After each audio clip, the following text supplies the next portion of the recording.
চাচ্ছি সেটা হলো আজকেও যদি আমরা কোরআনে ফিরে আসি, আবার বেলালের যুগ ফিরে আসবে, আবার আবু বকরের ওমরের যুগ ফিরে আসবে। একটা হাদিস বলি, এটা শেষ। কালা রাসূলুল্লাহ সাল্লাল্লাহু আলাইহি ওয়াসাল্লাম আল খিলাফাতু বাদি সালাসুনা আমান। আমি নবী দুনিয়া থেকে চলে গেলে, আমি নবীর বিদায়ের পরে পুরা দুনিয়াতে পূর্ণাঙ্গ ইসলামী খেলাফত কায়েম থাকবে 30 বছর। ছিল কি না বলেন? খোলাফায়ে রাশিদিনের জামানা 30 বছর। রাসূল বলেন সুম্মা তাকুনু মুলকান গাদ্দান, 30 বছর পরে খেলাফত চলে যাবে। খেলাফতের জায়গা দখল করবে শোষক জুলুমবাজ রাজতন্ত্র। করেছিল কিনা বলেন? রাসূল বলেন রাজতন্ত্র চিরদিন থাকবে না। ইতিহাসের এক সময় এসে রাজতন্ত্র দুনিয়ার বুক থেকে চলে যাবে। সুম্মা তাকুনু মুলকান জাবাবেরা, রাজতন্ত্রের জায়গায় স্বৈরতন্ত্র কায়েম হবে। হয় নাই বোধ হয়? আজকে রাজতন্ত্রের নামে যেটা সেইটাও স্বৈরতন্ত্র, গণতন্ত্রের নামে যেটা এটা কোন তন্ত্র? স্বৈরতন্ত্র। ঠিক কিনা বলেন? দেখে না কোনো কোনো দেশে বিরোধী দল যখন ক্ষমতায় আসে তখন সরকারি দলকে বলে যে এরা স্বৈরাচার, সরকারি দল স্বৈরাচার। আবার যখন এই বিরোধী দল ক্ষমতায় যায়, সরকারি দল বিরোধী দলে আসে, তখন তারা বলে যে এরা স্বৈরাচার। কুল্লুহুমু সাওয়া সাওয়া, কুল্লুহুমু সাওয়া সাওয়া। তাইলে এরাও স্বৈরাচার, এরাও স্বৈরাচার, আমরা মাঝখানে আমের আচার, আমরা মাঝখানে আমের আচার। নবী বলেন স্বৈরাচারও চিরদিন থাকবে না। ইতিহাসে দূর সুদূরে এমন একটা অবস্থান আল্লাহ সৃষ্টি করে দেবেন, দুনিয়ার বুক থেকে স্বৈরাচার বিদায় নিয়ে চলে যেতে বাধ্য হবে। সুম্মা তাকুনু খেলাফত আলা মিনহাজিন নবুয়ত, পুরা দুনিয়াতে আবার নবুয়ত আদর্শের উপরে পূর্ণাঙ্গ ইসলামী খেলাফত কায়েম হবে। নবীর পরে খোলাফায়ে রাশিদিন আমরা দেখেছি, খোলাফায়ে রাশিদিনের পরে রাজতন্ত্র আমরা দেখেছি, রাজতন্ত্রের পরে পুরা দুনিয়াতে আজকে স্বৈরতন্ত্র। রাজতন্ত্র কিন্তু স্বৈরাচার, ঠিক কিনা? স্বৈরতন্ত্র। তাহলে স্বৈরাচার যাবে, ইসলাম আসবে। আমার হায়াতের কসম, আমার ইমানের কসম। রাসূল যেই কথাগুলো বলেছেন ইমাম মাহদী ঈসা আলাইহিস সালাম সম্পর্কে, রাসূল হাদিসে 70টা লক্ষণ বলেছেন, 70টা, যার মধ্যে 65টা হয়ে গেছে। 70টার মধ্যে 65টা হয়ে গেছে, বাকি আছে কয়টা? যখন দুনিয়ার এক প্রান্ত থেকে আরেক প্রান্ত পর্যন্ত পোড়া মাটির ঘরে দুনিয়া ভরে যাবে, পোড়া মাটির ঘর, বহুতালা বহুতালা, শুধু পোড়া মাটির ঘর, পোড়া মাটির ঘর পুরা দুনিয়াতে। ফান্তাজেরু সাহ, তখন তোমরা সিংহার আওয়াজের জন্য অপেক্ষা করো। হুফাতাল উরাত রিয়াসাত ইয়াতাতালুনা ফিল বুনিয়ান। মা যে এই ছেলের হাত ধরে ভিক্ষা করত, কি উলঙ্গ ছেলে লেংটি পরে মায়ের পিছে পিছে ভিক্ষা করত, পরের বাড়িতে গরু ছাগল চড়াইতো, হাল চাষ করত। হুফাতাল উরাত, তারা বড় বড় বিল্ডিং করে পায়ের উপরে পাও দিয়ে ঠাট লাগাবে, ঠাট লাগায় নাই বোধ হয়। হুফাতাল উরাত রিয়াসাত ইয়াতাতালুনা ফিল বুনিয়ান। প্রিয় ভাইরা, পরিশেষে যেই কথাটা বলে আমি শেষ করছি, নবীর জামানার পরে খোলাফায়ে রাশিদিনের জামানা গেছে, খোলাফায়ে রাশিদিনের পরে রাজতন্ত্রের জামানাও গেছে, রাজতন্ত্রের পরে স্বৈরতন্ত্র, এটা বর্তমানে চলছে। স্বৈরাচারের অপেক্ষা কিন্তু বেশি ভালো না, স্বৈরাচারের অবস্থাও বেশি জুইতেন না। পুরা দুনিয়াতে কিন্তু স্বৈরাচারের বিরুদ্ধে কি বার্মার দিকে তাকান না, কত মুসলমান তারা জবাই করেছে, কত কিছু করেছে। এবার বনি ইসরায়েলের মতো হেতারা হেতা করে আল্লাহ পারে নাকি পারে না? ইন্না বাদশা রাব্বিকা লাশাদীদ, ঠিক কিনা বলেন? আমার হায়াতের কসম, আমার ইমানের কসম, স্বৈরাচার আর বেশি দিন থাকবে না। স্বৈরাচার যাবে, ইসলাম আসবে। স্বৈরাচার আর ইসলামের মাঝে অন্য কেউ নাই। এখন আপনি যদি সহযোগিতা করেন ইসলাম কায়েমের ব্যাপারে, একামতে দ্বীনের ব্যাপারে, ইসলাম প্রতিষ্ঠার ব্যাপারে, হাসরের ময়দানে দাঁড়িয়ে বলবেন যে আমি একজন শেয়ার হোল্ডার ছিলাম, আমি ইসলাম কায়েমের পক্ষে এই কাজ করেছি, ঠিক কিনা বলেন? আর আপনি যদি বলেন চাইছিলাম ইসলামের জন্য কিছু করব, দেশ খারাপ, সময় খারাপ, জান বাঁচান ফরজ। দেশ খারাপ, সময় খারাপ, জান বাঁচান ফরজ। আমাদের মধ্যে বোধহয় এই টাইপের মুসলমান নাই, এরাই বেশি, এরাই বেশি। তাহলে এই টাইপের মুসলমান নবীর যুগে ছিল না। নামধারী মুসলমান মুনাফিক। কোরআনে আল্লাহ 3 রকমের মানুষের কথা বলেছে, মুমিনুন, কাফেরুন, মুনাফিকুন। মুমিনুন নামেও সূরা আছে, কাফেরুন নামেও সূরা আছে, মুনাফিকুন নামে সূরা নাই। তাই এই দুনিয়াতে 3 জাতের মানুষের বাইরে একজনও নাই, হয় মুমিনুন, নয় কাফেরুন, নয় মুনাফিকুন। কাফেরদেরকে তো আপনারা চিনেন। মুসলমান হয়ে মুমিন দাবি করে যারা কয় দেশ খারাপ, সময় খারাপ, জান বাঁচান ফরজ, তাদের ব্যাপারে সূরা তাওবার মধ্যে আল্লাহ পরিষ্কার বলেছেন, ইন্নাল মুনাফিকিনা ফি দারকিল আসফালি মিনান নার। হাসরের দিন বিচারের পরে আবু জেহেল, উতবা, ওলীদ, ফেরাউন, নমরুদ জাহান্নামের যেই তবকায় যাবে, মুসলমান নামধারী এই মুনাফিকেরা যাবে তার চাইতে আরো 3 ডিগ্রি নিচে। এই মুনাফিক কিন্তু কাফেরের চাইতে খারাপ। এরা উপর দিয়ে মুসলমান, ভিতর দিয়ে ইসলামের ঘরের বাম কাটে। ইসলামের ঘরের মধ্যে এরা ইঁদুরের গর্ত সৃষ্টি করে, ঠিক না বেঠিক? জোরে বল। আপনি সহযোগিতা করলেও আসবে। যদি সহযোগিতা করেন, আনাম আল্লাহু আলাইহিম মিনান নাবিয়িনা ওয়াস সিদ্দিকিনা ওয়াস শুহাদায়ে, এই 4 রকমের লোকের সাথে একত্রে একই জান্নাতে যাবেন।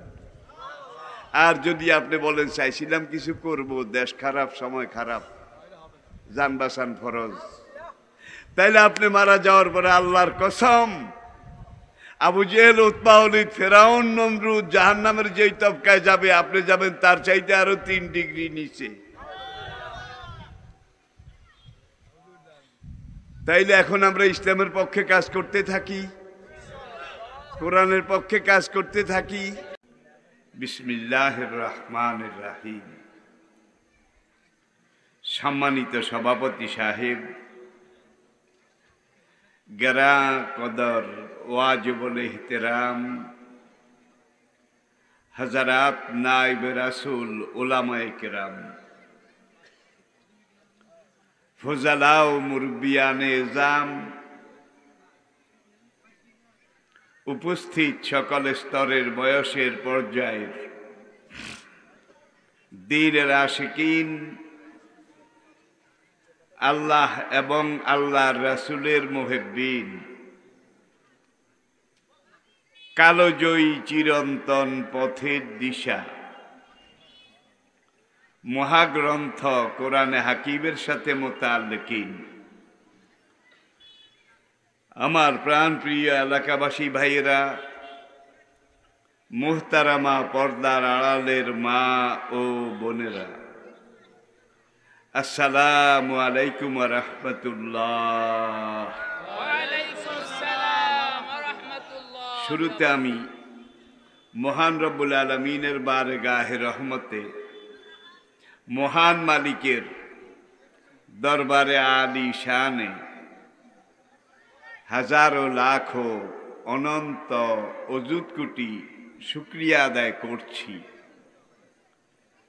যার অনন্ত অফুরন্ত অবারিত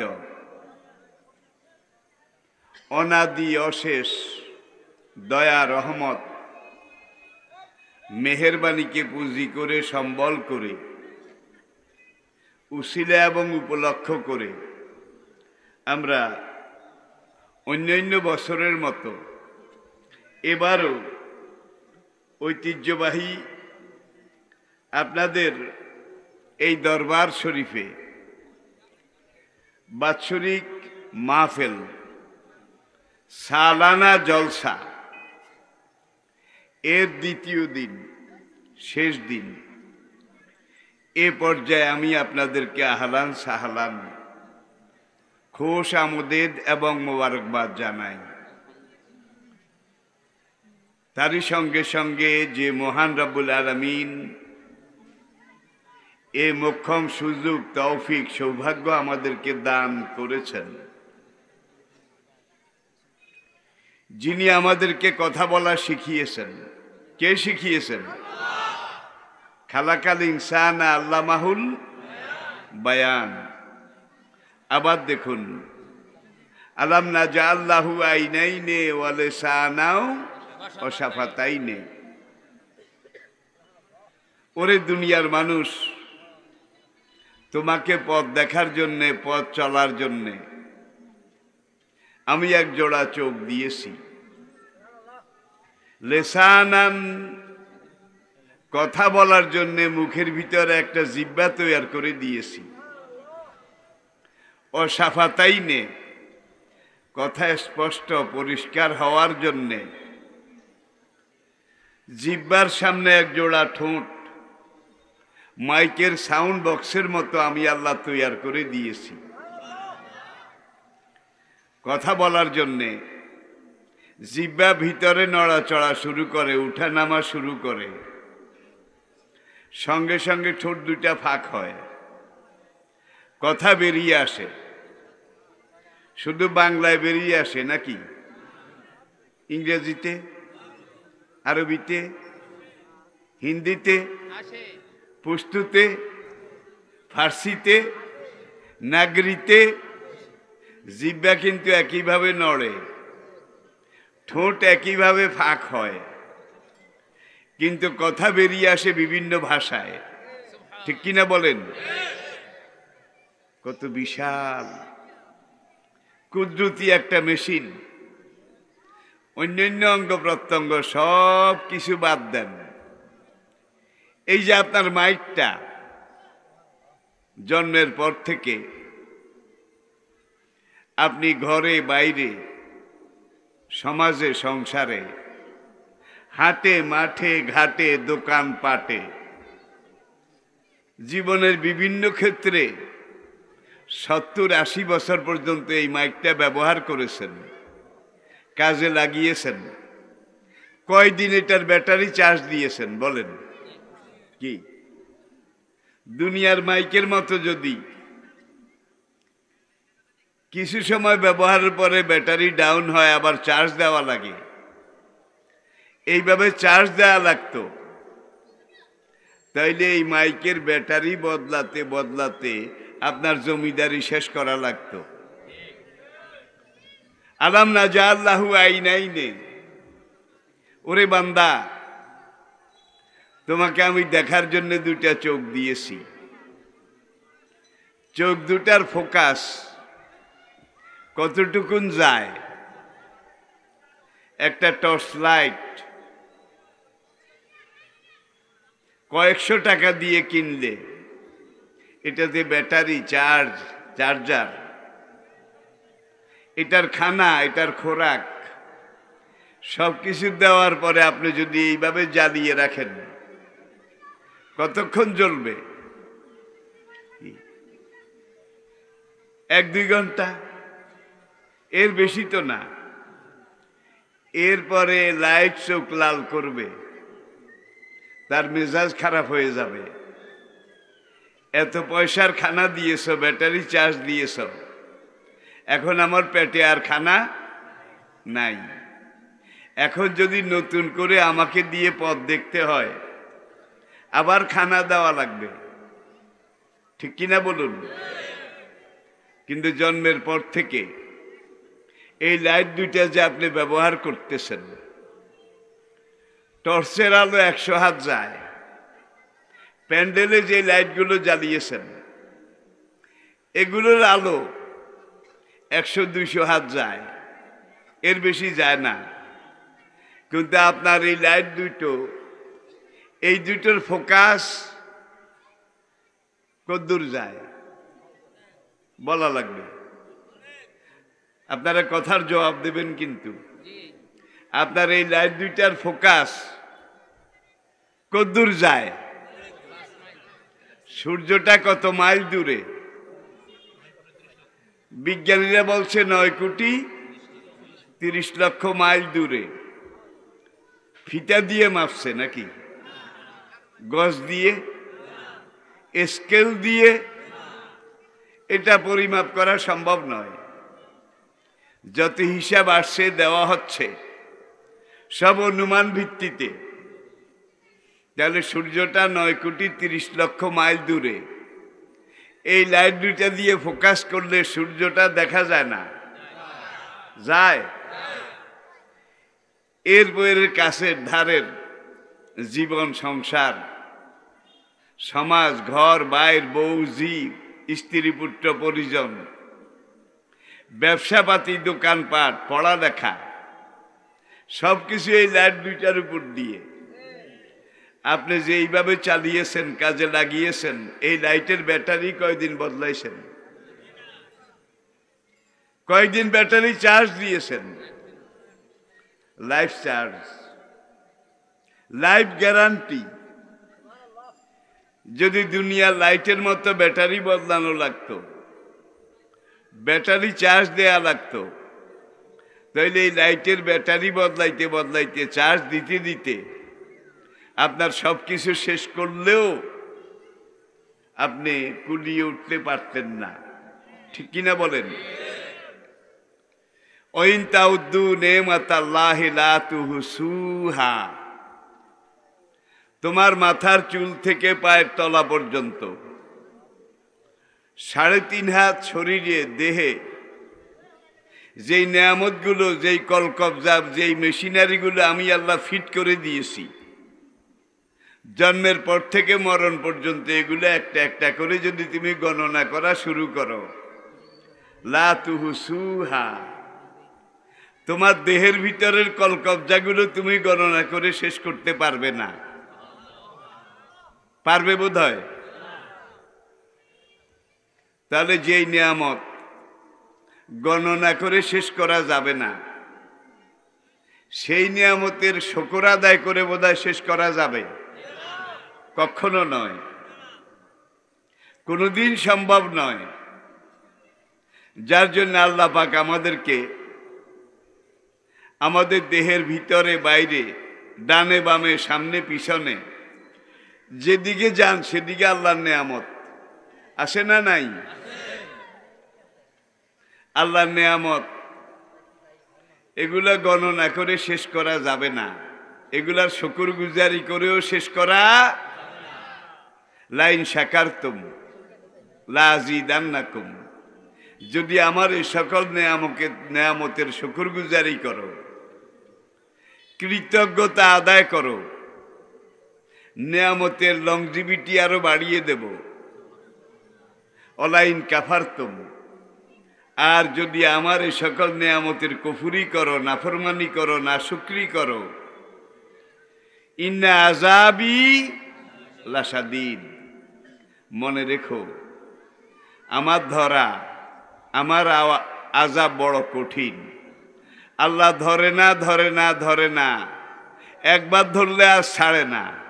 ঠিক কিনা বলেন? ফেরাউনকে কি ধরা দিয়েছিল? নমরুদকে, সাদ্দাতকে। ইতিহাস আপনারা জানেন। দেখুন, সাদ্দাত সে বেহেশত বানিয়েছিল। নমরুদ সে বলেছিল আনা রাব্বুকুমুল আলা। ফেরাউন বলেছিল আনা রাব্বুকুমুল আলা, আই এম ইয়োর খোদা দি গ্রেট, আমি তোমাদের সবচেয়ে বড় খোদা। সবাই পড়েন নাউজুবিল্লাহ। নমরুদ ইব্রাহিম আলাইহিস সালামকে অগ্নিকুণ্ডে ফেললো। ইতিহাস আপনারা জানেন। আগুন কার তৈরি? আগুন কার সৃষ্টি? ইব্রাহিম কার তৈরি? ইব্রাহিম কার বান্দা? ইব্রাহিমকে আগুনে ফেললো। এত কঠিন আগুন 40 দিন পর্যন্ত যে অগ্নিকুণ্ডে জ্বালানি সরবরাহ করা হলো, লাকড়ি সরবরাহ করা হলো, এত প্রচন্ড উত্তাপ, অগ্নিকুণ্ডের কাছেও যাওয়া যায় না, 4 মাইল দূরে থাকা লাগে। তখন এই গাছের ক্রেন বানিয়ে এক গাছ থেকে আরেক গাছ, এক ক্রেন থেকে আরেক ক্রেন, এক ক্রেন থেকে আরেক ক্রেন, এইভাবে নিতে নিতে নিতে অগ্নিকুণ্ডের উপরে নিয়ে যখন গোড়ার রশিটা কেটে দেয়া হলো, ঝুপ করে ইব্রাহিম আলাইহিস সালাম অগ্নিকুণ্ডে পড়ে গেলেন। সঙ্গে সঙ্গে আগুনের মালিক তিনি আগুনের উপরে 144 জারি করলেন, ইয়া নারু কুনি বারদাও ওয়া সালামান আলা ইব্রাহিম। আগুন নিউট্রাল হয়ে গেল, আগুনের শক্তি স্তিমিত হয়ে গেল, থেমে গেল, স্তব্ধ হয়ে গেল। 40 দিন আগুন জ্বলল। নমরুদের মনে শান্তি নাই, যে নাস্তিকটাকে তো আগুনে ফেললাম, এখন পুড়ে জ্বলে পুড়ে ছাইবর্ষ হলো কিনা দেখা তো গেল না। সে একটা টাওয়ার বানালো। টাওয়ার বুঝেন তো? টাওয়ার। প্রধানমন্ত্রীকে বলল, ইবনুলি বুনিয়ানান, আমার জন্য একটা টাওয়ার তৈরি করো। টাওয়ার তৈরি করলো, অবজারভেশন পোস্ট, মানব মন্দির। টাওয়ারটাই বোধহয় আপনারা ভালো বুঝে গেছেন এই যুগের জন্য।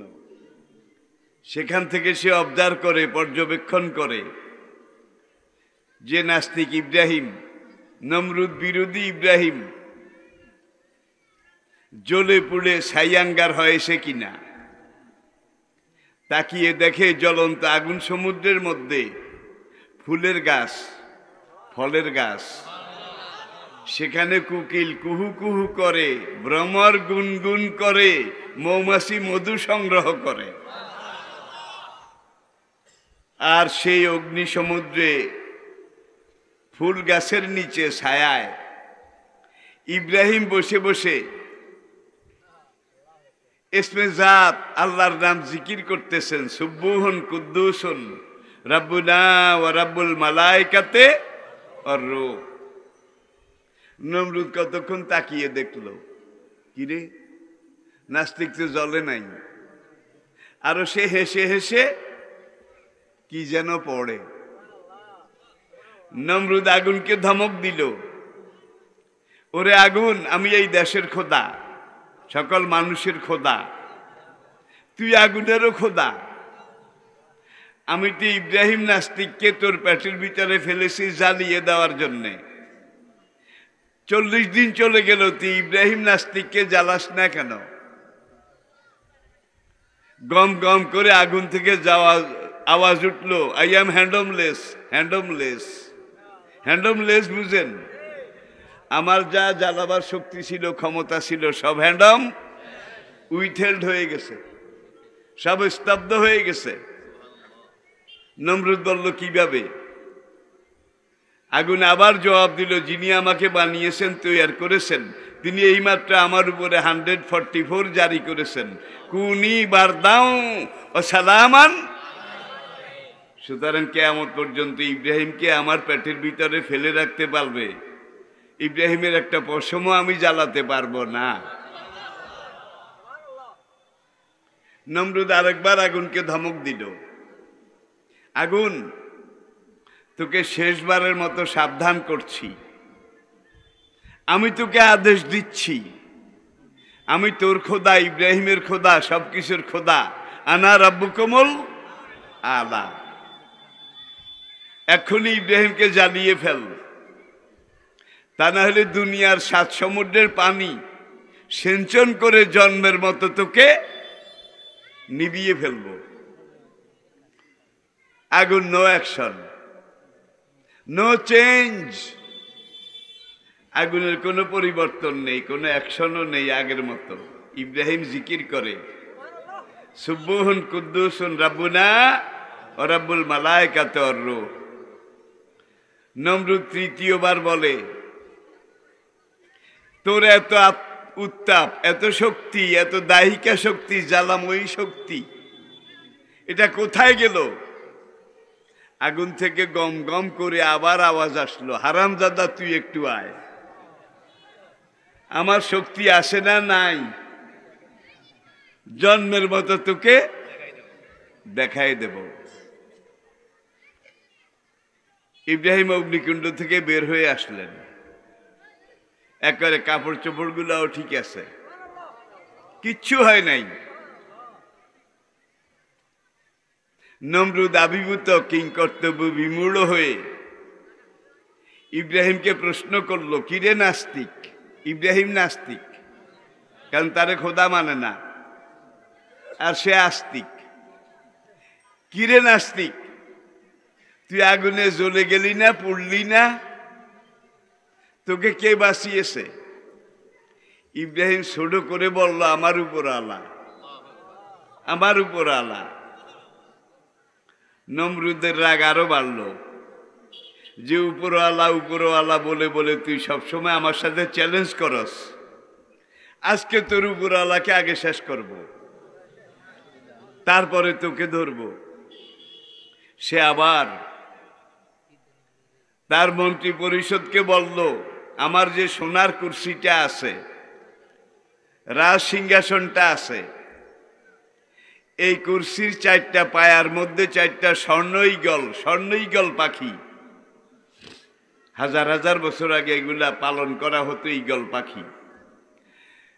এক একটা পাখি এত বড় ছিল যেন একটা ছোটখাটো হেলিকপ্টার। 4টা ঈগল পাখির পায়ের সাথে তার সিংহাসন, তার কুরসি, তার চেয়ারের পাও বাঁধল।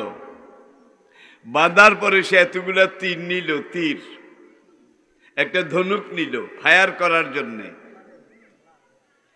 এইবার সেই পাখিগুলাকে উপরের দিকে উড়ালো।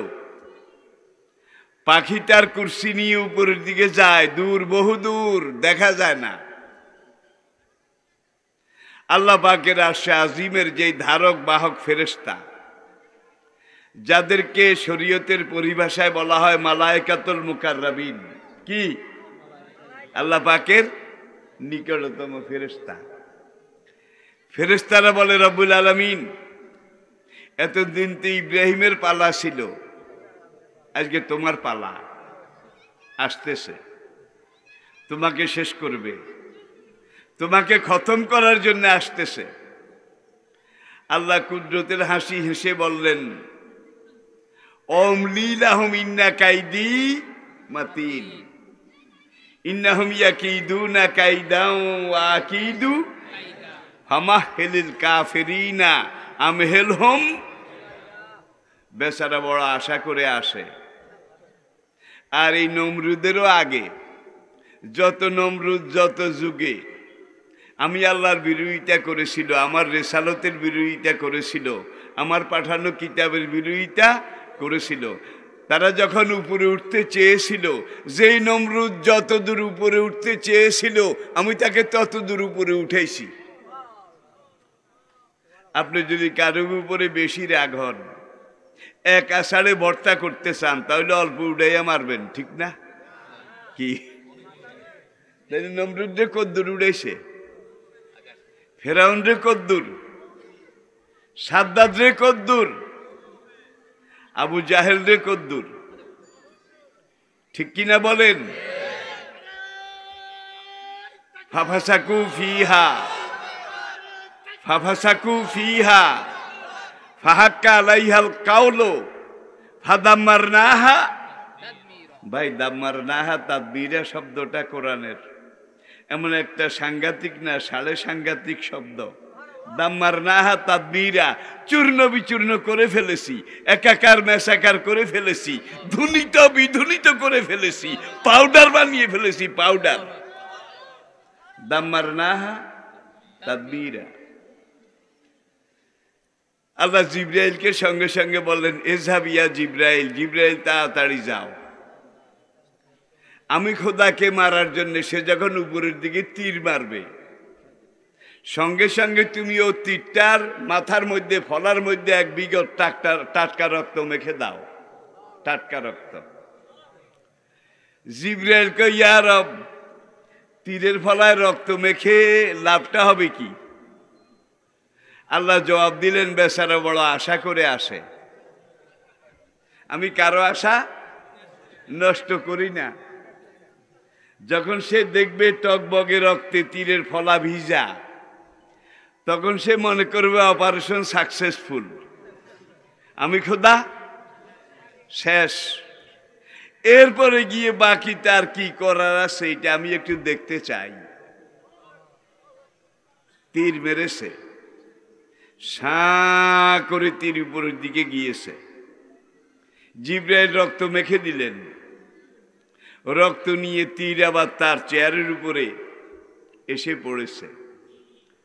খুশিতে বাগ বাগ ফিরে এসে কয়, ইব্রাহিম রে ডাকো। ইব্রাহিমকে বন্দিখানা থেকে ডেকে সামনে আনা হলো। নমরুদ বলে, ইব্রাহিম, তোর উপর আল্লাহকে শেষ করে এসেছি, দেখেছিস ঢুকছে কদ্দুর। নোয়াখালীরা করে, নিশা কদ্দুর হান্দাইছে, দেখ ঢুকছে কদ্দুর, ওই রক্তটা দেখায়। ইব্রাহিমকে রব্বুল আলামিন এমনি বেঈমানটার সাথে পারি না, আরো তুমি ডকুমেন্ট দিয়ে দিলা। আল্লাহ পারে না কি পারে না? সাদ্দাত বেহেশত বানিয়েছিল, খোদাই দাবি করেছিল, আপনারা ইতিহাস জানেন, শুধু মনে করাই দিচ্ছি। সর্বশেষ সে ঘোষণা দিল,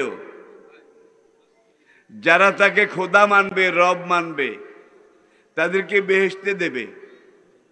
আর যারা সাদ্দাতকে খোদা মানবে না, রব মানবে না, সৃষ্টিকর্তা মানবে না, পালনকর্তা মানবে না, রিজিক দাতা মানবে না, জীবনদাতা মানবে না, মৃত্যুদাতা মানবে না, তাদেরকে জাহান্নামে দেবে। 40 বছর পর্যন্ত সে জান্নাত জাহান্নাম দুইটা তৈরি করলো। আজকে বেহেশত উদ্বোধন করা হবে, ওপেনিং করা হবে, কত ফুল টুল দিয়ে সাজাইছে।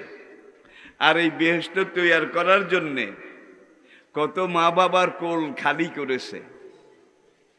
10 থেকে 16 বছরের মেয়েদেরকে ধরে এনে জোর করে সে তার বেহেশতের হুর বানিয়েছে।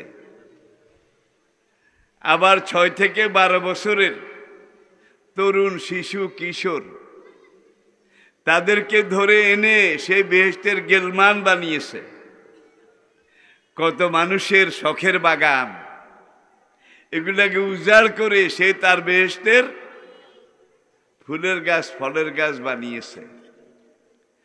কত মানুষের সম্পদ সহায়, সবকিছু লুটপাট করে সে তার সোনার বেহেশত সাজিয়েছে। আজকে প্রথম বেহেশতে নমরুদের কোন বান্দাকে দেওয়া হবে। নমরুদের বান্দা, সাদ্দাদের বান্দা, বুঝেন তো, যারা তাকে মানে খোদা হিসাবে। এখন সে নিজে গিয়ে বেহেশতটা একটু দেখবে আর কি, তারপরে অ্যাকশনে আসবে, কাজে লাগাবে। ঘোড়ার পিঠে চড়ে, ঘোড়ার পিঠে সোনার জিন, পোষ, পাদানি এগুলো লাগিয়ে ঘোড়া ছুটিয়ে বেহেশতের দুয়ারে গেল।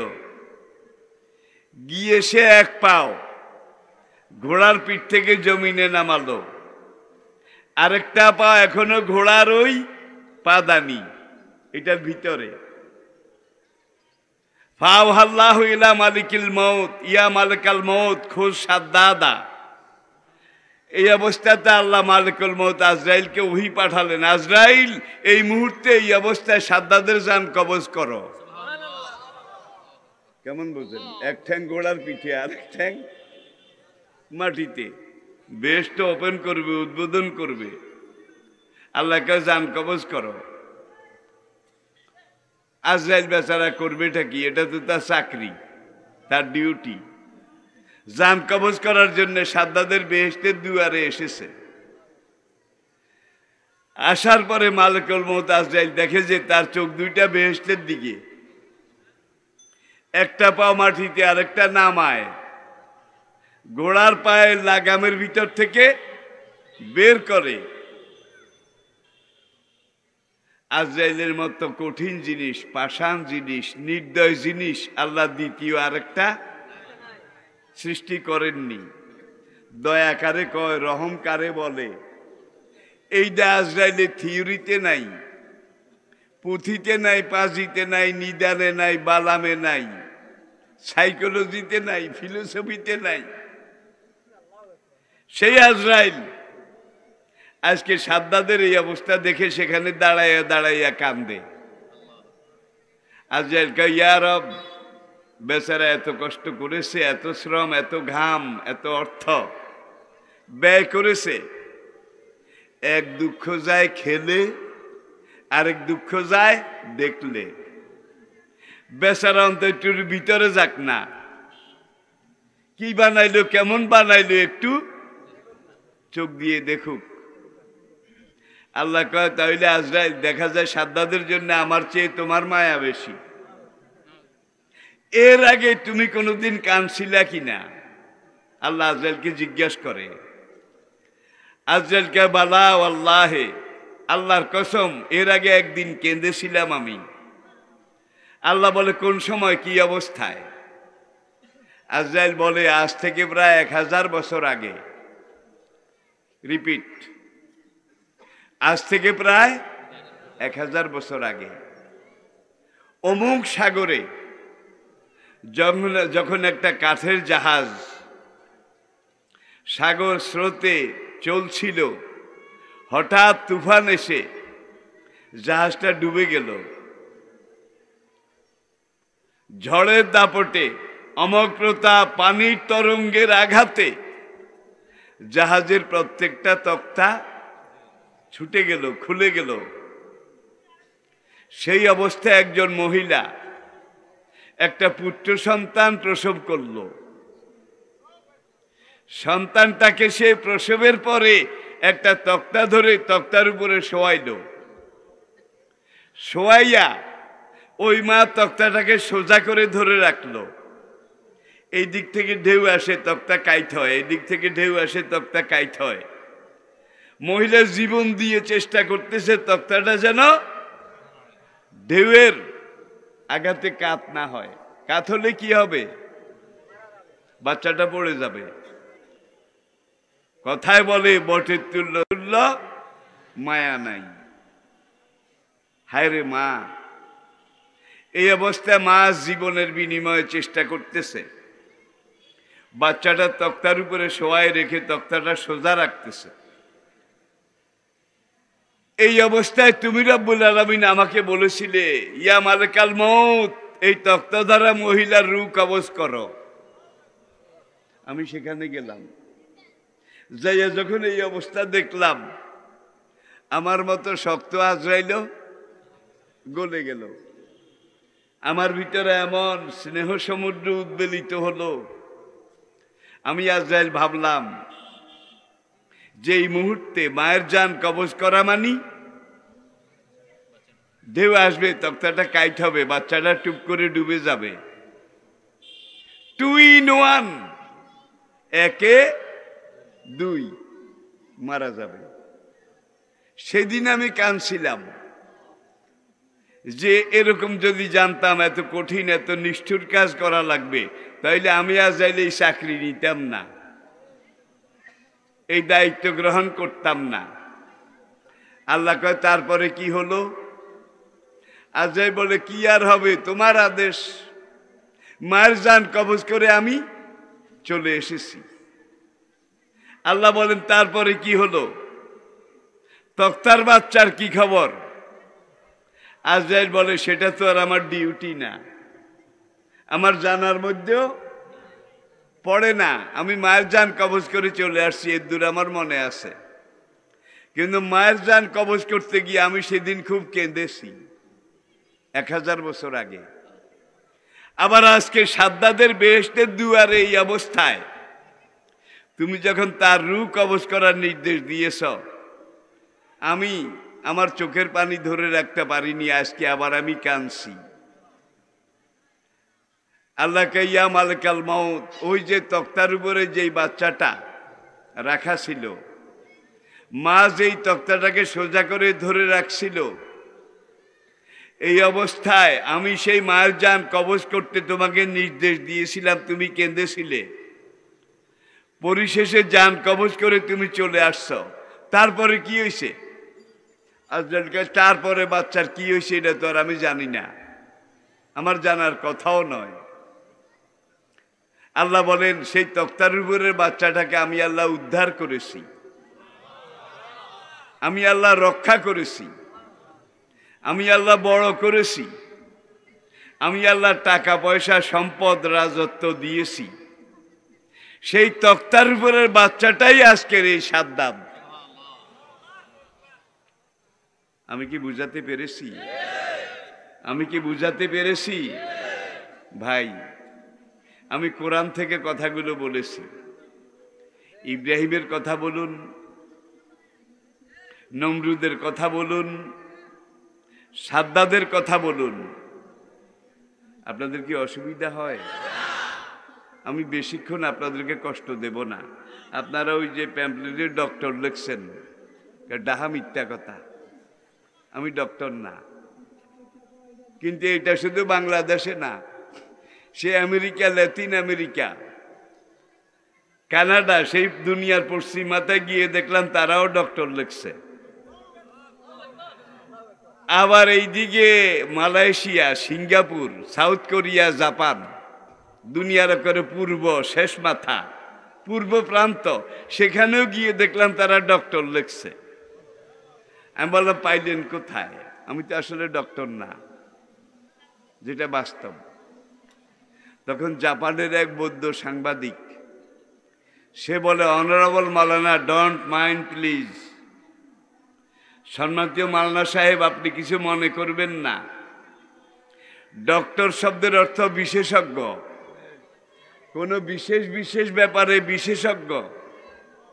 আপনাকে আমরা কোরআনের ব্যাপারে, হাদিসের ব্যাপারে, ইসলামের তাহাজিব, তামাদ্দুন, কালচার, সিভিলাইজেশন, ইসলামের আদর্শের ঐতিহ্য, ব্যাখ্যা, এগুলোর ব্যাপারে একজন বিশেষজ্ঞ মনে করি। এই জন্য আমরা ডক্টর লিখেছি, বিশেষজ্ঞ, অন্য কিছু না। আমি বললাম, মাই ডিয়ার জেন্টেলম্যান, আমি কোনো বিশেষ ব্যাপারে বিশেষজ্ঞ নই, বরং আমি একজন বিশেষ অজ্ঞ, মানে বিশেষভাবে অজ্ঞ। কিছুই তো মিজানুর রহমান আজহারি বলেছে, ওরা কিন্তু আমার রুহানি সন্তান। আজকে মাঠে যারা কথা বলতেছে, ইসলামের কিছু বাঘ বুড়া হয়ে গেছে, কিছু বাঘ খাসায়, কিন্তু আজকে সেই বাঘের বাচ্চারা ময়দানে নেমে গেছে। ইনশাআল্লাহ আপনারা নিরাশ হবেন না, ইনশাআল্লাহ আপনারা নিরাশ হবেন না। দেখেন, একটা বিচ্ছুর বাচ্চা, ইসলামের একটা বিচ্ছুর একটা বাচ্চা, সে শাহরিয়ার কবিরকে বিমরুলের মতো একটা গুতা দিছে, বিমরুলের মতো একটা গুতা দিছে, এক গুতায় শাহরিয়ার কবির। এরকম বিচ্ছুর বাচ্চা কিন্তু এখন আমাদের ইসলামের জন্য মাঠে শতে শতে আছে, আল্লাহর রহমতে শতে শতে আছে। আপনারা নিরাশ হবেন না প্রিয় ভাইয়েরা। আমি যেই কোরআন নিয়ে কথা বলছি, আজকে বিজ্ঞানের যুগ, নেট ইন্টারনেটের যুগ। দেখেন অবস্থা, ক্যামেরার দিকে তাকান। যেই কথাগুলো আমি এখানে আপনাকে বলি, সঙ্গে সঙ্গে কথাগুলো পুরো দুনিয়ায় পৌঁছে যায়, ঠিক কিনা বলুন? এখানে কোনো রাগঢাক, কোনো জোড়াতালি, এগুলার কোনো অবকাশ নেই। কোরআনের উপরে আমি ডাইরেক্ট কথা বলি, দেশেও বলি বিদেশেও বলি। তো আসুন, আজকের আধুনিক বিজ্ঞান, মডার্ন সায়েন্স, যেটাকে আধুনিক শিক্ষিতরা কোরআনের চেয়ে অনেক বড় মনে করে, অনেক বেশি মনে করে বিজ্ঞানকে, ঠিক কিনা বলেন? আপনাদের জন্য আনন্দের খবর, খুশির খবর, আজকের মডার্ন সায়েন্স, আধুনিক বিজ্ঞানের যেই লাইন ম্যাচিউর্ড হয়েছে, বালেগ হয়েছে, বিজ্ঞানের যেই গবেষণা পূর্ণতা পেয়েছে, সেটা কোরআনে এসে মিলে গেছে। আর আজকের আধুনিক বিজ্ঞানের যে সকল গবেষণা, যে সকল চিন্তা চেতনা, ধ্যান ধারণা এখনো কোরআনের সাথে মিলছে না। বুঝতে হবে কোরআন নিজের জায়গায় ঠিক আছে, বিজ্ঞানের এসব লাইন এখনো ম্যাচিউর্ড হয়নি, এখনো বালেগ হয়নি, এখনো নাবালেগ, এখনো আনম্যাচিউর্ড। যেদিন বালেগ হবে কোরআনে এসে মিলতে অবশ্যই বাধ্য হবে। আজকের আধুনিক বিজ্ঞানের সবচেয়ে বড় আবিষ্কার কম্পিউটার বিজ্ঞান। কম্পিউটারের চাইতে বড় কিছু কিন্তু এখনো হয়নি, এখনো বিজ্ঞান আবিষ্কার করতে পারেনি। আই রিপিট, আবার বলছি, আজকের আধুনিক বিজ্ঞানের সবচেয়ে বড় আবিষ্কার হলো কম্পিউটার। বর্তমান বিশ্বে সবচেয়ে বড় কম্পিউটার মেশিন, কম্পিউটার সেট, যেটা সবচেয়ে বড়, এইটা মার্কিন যুক্তরাষ্ট্রের নাসা মহাকাশ গবেষণা কেন্দ্রে সংরক্ষিত biggest computer set of the world. দুনিয়ার সবচেয়ে বড় কম্পিউটার মেশিন। সেই মেশিনটার ওজন 12.5 টন, মন না, 12.5 টন। সেই 12.5 টন মানুষের তৈরি বিজ্ঞানের সবচেয়ে বড় আবিষ্কার কম্পিউটার মেশিনটা প্রতি মিনিটে 5000 মেমোরি ধারণ করতে পারে, গ্রহণ করতে পারে, মহাশূন্যে প্রেরণ করতে পারে, মিনিটে 5000। আর আপনার এখানে আল্লাহ পাক একটা কম্পিউটার মেশিন ফিট করে দিয়েছেন। এই কম্পিউটার মেশিনটার ওজন মাত্র আধা কেজি। কত? আধা কেজি। এই আধা কেজি ওজনের আল্লাহ তৈরি কম্পিউটারটা বিজ্ঞানীরা এই ব্রেনের উপরে রিসার্চ গবেষণা করে স্বীকার করেছে প্রতি সেকেন্ডে 5 লক্ষ কোটি মেমোরি গ্রহণ করতে পারে, 5 লক্ষ কোটি মেমোরি থ্রু করতে পারে। বিজ্ঞানীরা স্বীকার করেছে অনন্তকাল যদি আমরা চেষ্টা করি, এর 100 ভাগের 1 ভাগ শক্তিশালী কোনো মেশিন আমরা তৈরি করতে পারবো না। সেই কম্পিউটার বিজ্ঞান আজকে কোরআনের কাছে সারেন্ডার করেছে, আত্মসমর্পণ করেছে। কোরআনের যেখানে যেখানে যেই ব্যাখ্যা নবীজি আমাদেরকে দিয়েছেন, কোরআনকে বুঝতে হলে নবীজিকে লাগবে। নবীজিকে বাদ দিয়ে কোরআন বোঝা যাবে না। আবার নবীজিকে বুঝতে হলে কোরআন লাগবে।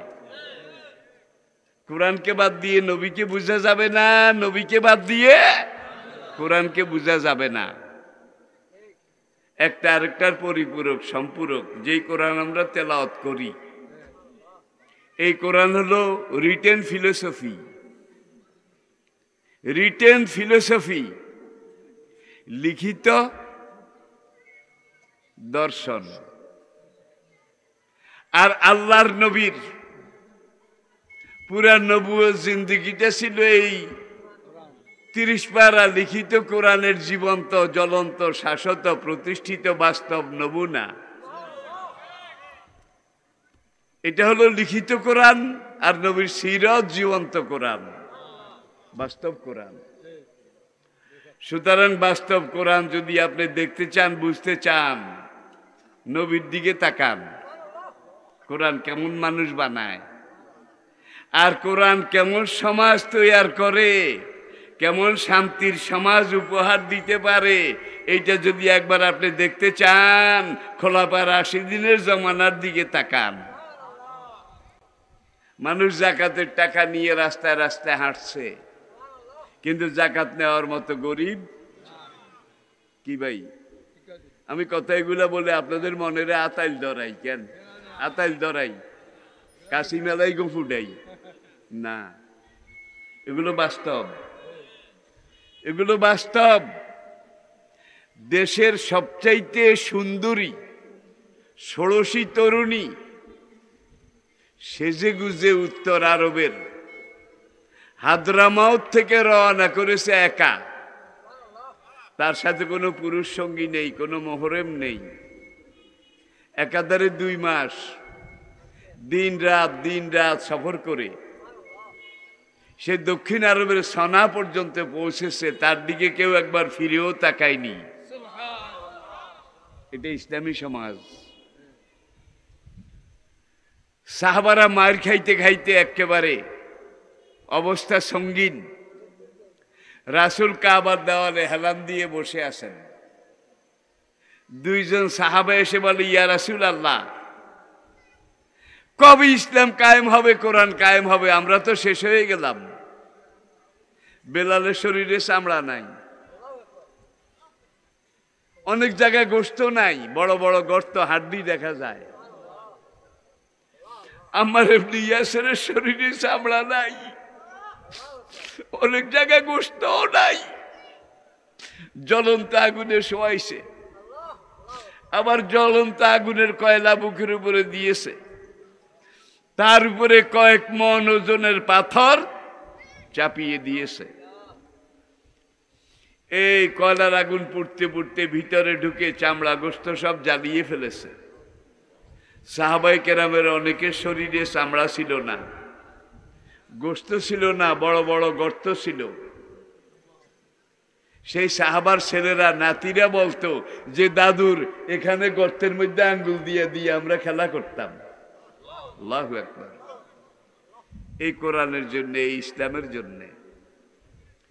মক্কার সেই চরম দুর্দিন নির্যাতনের যুগ, আর মক্কায় যে নির্যাতন হয়েছে, সেই নির্যাতন যুগে যুগে দেশে দেশে হয়েছে, হচ্ছে এবং হবে। ঠিক কিনা বলেন?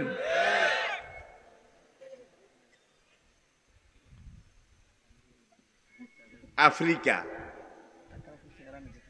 লোহিত সাগরের পশ্চিম পাড় আফ্রিকা। আফ্রিকার পারস্য সম্রাট, তারাও মদিনার ইসলামী সম্রাটের কাছে, খেলাফতের কাছে সারেন্ডার করেছে, সারেন্ডার, আত্মসমর্পণ করেছে। আর এর আগে রোমান সম্রাট,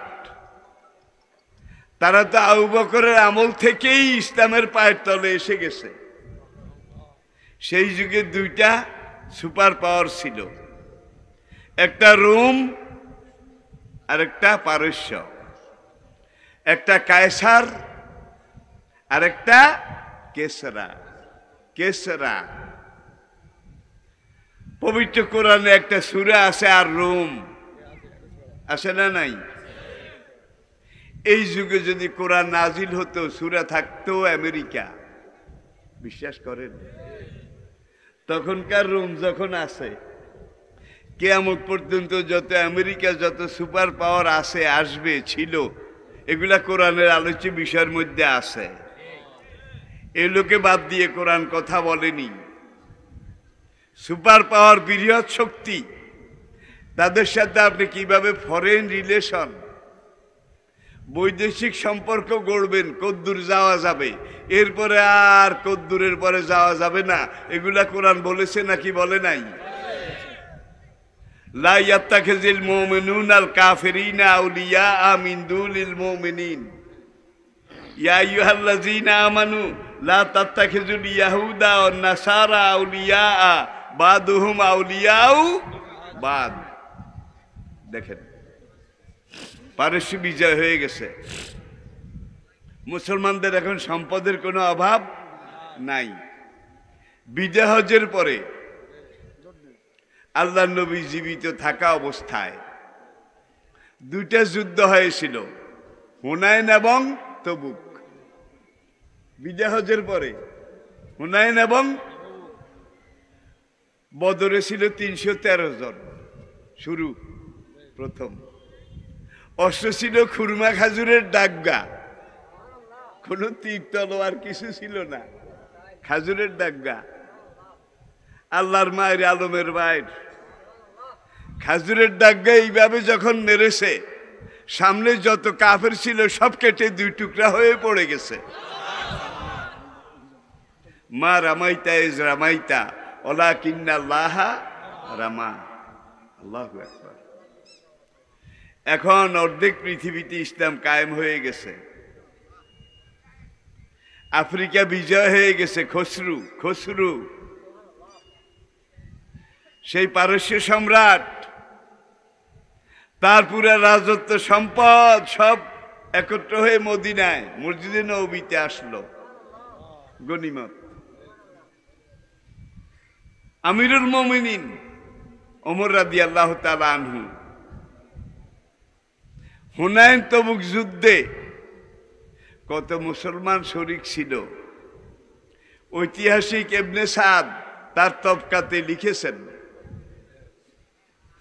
আহমদ তার রাওয়ায়েতে লিখেছেন, বালাজুরি তার ইতিহাসে লিখেছেন, এত লোক হুনাইন তবুকের যুদ্ধে এত মুসলমান অংশগ্রহণ করেছিল, যাদের সংখ্যা লিখা, সংখ্যা গণনা, সংখ্যা নির্ণয় করা সেই যুগে কোনো বালামের পক্ষে, কোনো দপ্তরের পক্ষে, কোনো অফিসের পক্ষে সম্ভব ছিল না। আল্লাহু আকবার। ওর আইতা নাসা ইয়াদখুলুনা ফি দীনিল্লাহি। এখন পারস্য থেকে গনিমত আসছে, সেই যুগের সবচেয়ে দামি কাপড়, সবচেয়ে দামি কাপড়, পারস্য সম্রাটের রাজ পোশাক, তার অংশ, এগুলো মসজিদে নববীতে আসার পরে ওমর রাদিয়াল্লাহু তাআলা আনহু সাহাবাদের নাম ধরে ধরে ডেকে ডেকে এক একজনকে এক একটা মূল্যবান চাদর এইভাবে দিচ্ছেন, সবাইকে দিছে।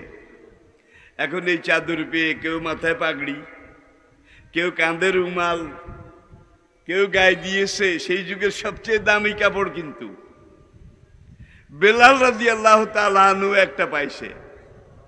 বেলাল চাদরটা হাতে নিয়ে এবার নাকের কাছে গিয়ে ফ্যাত ফ্যাত ফ্যাত ফ্যাত, বুঝেন তো, খালি হ্যাত হ্যাত করে আর হিঙ্গুল জাড়ে, হ্যাত হ্যাত করে আর হিঙ্গুল জাড়ে। বুখারীর হাদিস।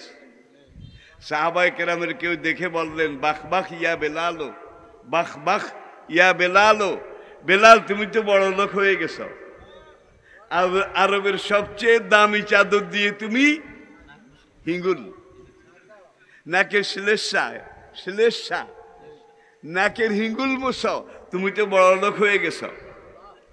বেলাল কান্দে আর কয়, ভাই বড় লোক হইছি, যা হইছি যায় ক, মনে কিন্তু শান্তি নাই। সাহাবায়ে কেরাম আরজ করলেন, লেমাজা ইয়া Bilal, why not, why not, ও বেলাল, বেলাল কেন তোমার মনে শান্তি নাই? পুরা দুনিয়াতে তো ইসলাম কায়েম হয়ে গেছে। বেলাল বলে, মক্কাতে যখন মার খাচ্ছিলাম, যখন গলায় শিকল লাগিয়ে মক্কার গলিতে গলিতে টানা হয়েছিল, যখন বুকের উপরে পাথর চাপা দিয়ে জ্বলন্ত আগুনের উপরে শোয়াইছিল, তখন আমরা সংখ্যায় অল্প কয়েকজন ছিলাম, হাতে গোনা কয়েকজন ছিলাম, কিন্তু আল্লাহরে ডাক দিলে পাওয়া গেছে, আল্লাহরে হাত দিলে ধরা গেছে। সেই মক্কা দূর দিলে হাত বাড়াইছি, আল্লাহকে ধরেছি, ডাক দিয়েছি, আল্লাহকে পেয়েছি। আজকে এত মুসলমান, ইসলামের আজকে বিজয়ের যুগ, কিন্তু আমি বেলালের মনে শান্তি নাই। কারণ বেলাল রে, এই বেলাল তুই এখন হাত দিলে আল্লাহ রে পাওয়া যায় না, তুই এখন ডাক দিলে আল্লাহকে ধরা যায় না, আল্লাহ দূরে চলে গেছে। সম্পদ আর দিন, এই দুইটা কোনোদিন একত্র হয় না। আজকে মুসলমানের সম্পদের অভাব নাই, তবে যেখানে যেখানে যে অভাব আছে মুসলিম বিশ্বের, এগুলা অভাবের অভাব নয়, স্বভাবের অভাব, খাসিয়তের অভাব। ঠিক কিনা বলেন? আপনাদের কারো কারো বোধহয় অসুবিধা হচ্ছে, আমি